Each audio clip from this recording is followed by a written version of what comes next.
So we're back at the Gaff. Doncaster was a couple of days ago.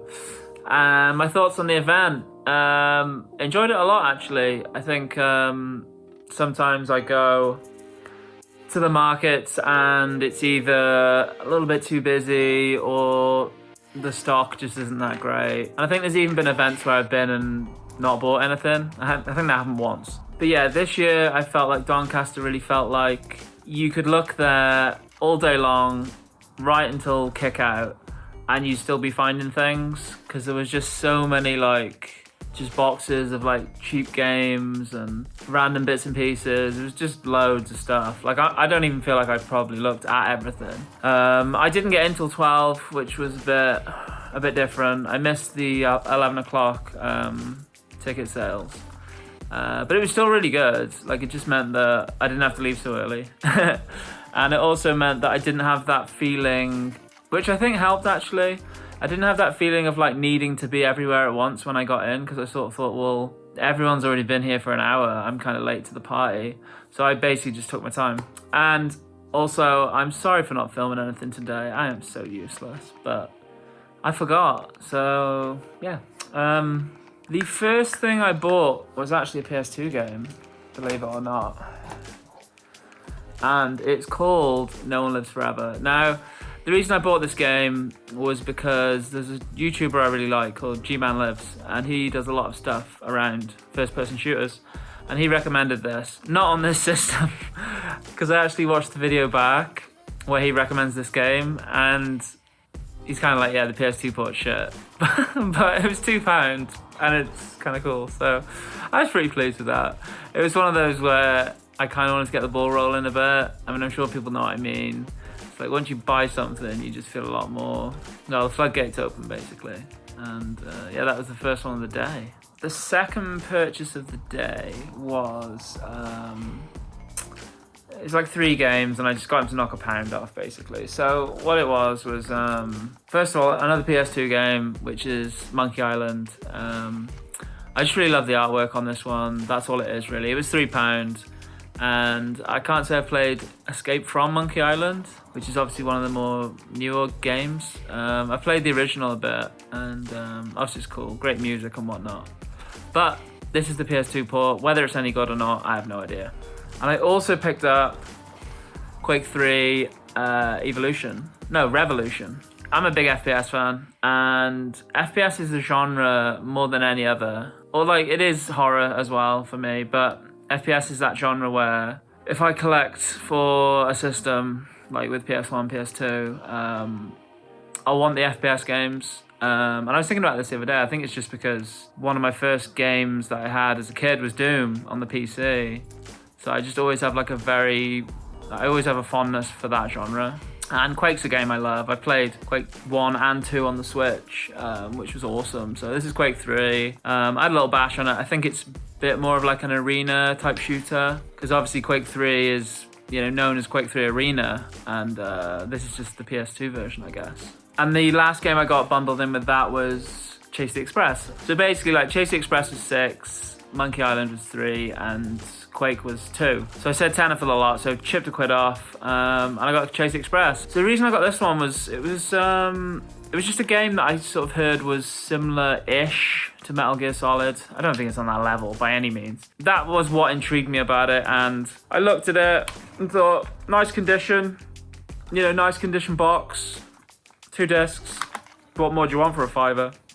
So yeah, I was quite pleased with that. I actually had a little bash on it, and it's a bit janky, but it seems kind of fun. Yeah, that's all I know, really. Next, we're going to go to this. So this is Dave Mirra Maximum Remix. So this game was £8. If anyone knows about this game, they'll know that it comes with a free CD. It's not there. I mean, to pick this up for £8 with the CD would be a miracle. I think without the CD in decent nick, I think £8 decent. So you've got the game, you've got the manual, but you haven't got the CD, which is a shame.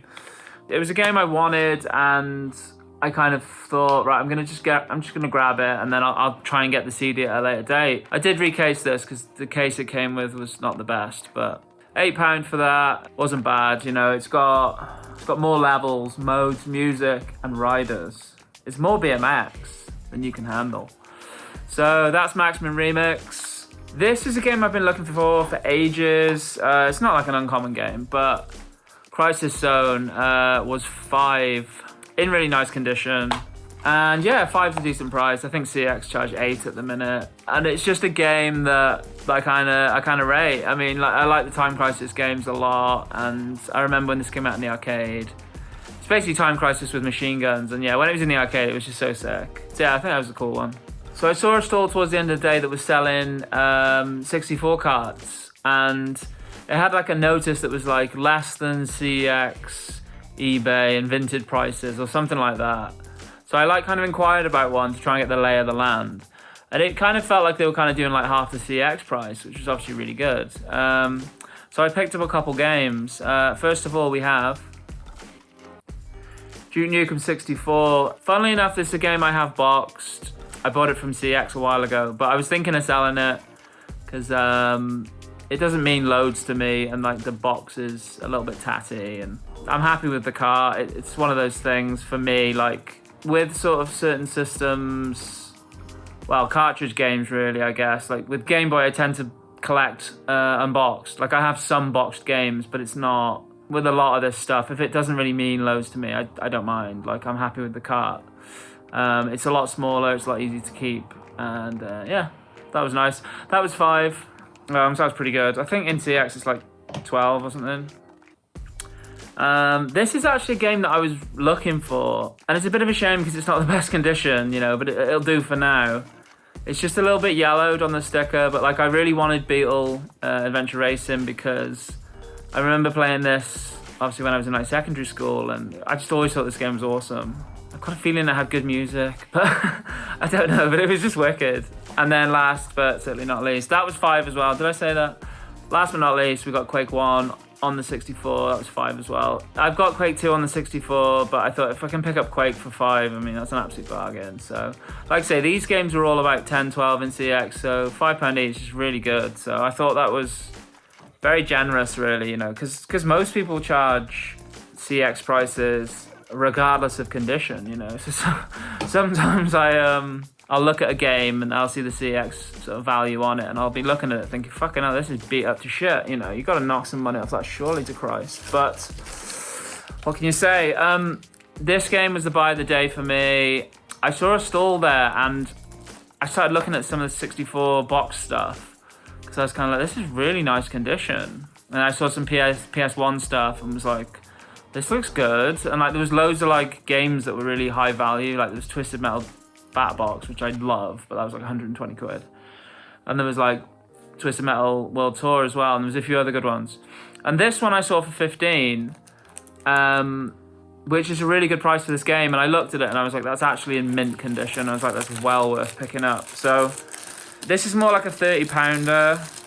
I don't jest when I say like it's mint condition. Like the box is like no scratches at all, you know, and it's one of them where you look at the disc and it doesn't really look like it's been played. To be fair, it's spotless. So that was a good pickup. That was 15 quid. That was it really. So I mean, on that stall I was actually looking at a copy of a box copy of Carmageddon on the N64, which I'm a big fan of Carmageddon. And one of the reasons I sort of like didn't bother with it was because although it was in like really good condition, paying like a premium price for it, which was 40 quid, it was slightly warped on the cover, which was a shame. So I passed up on that, but it was a good day and I enjoyed it very much. But those are the pickups, and yeah, let me know what you think, guys. Thanks for watching and stay blessed as always.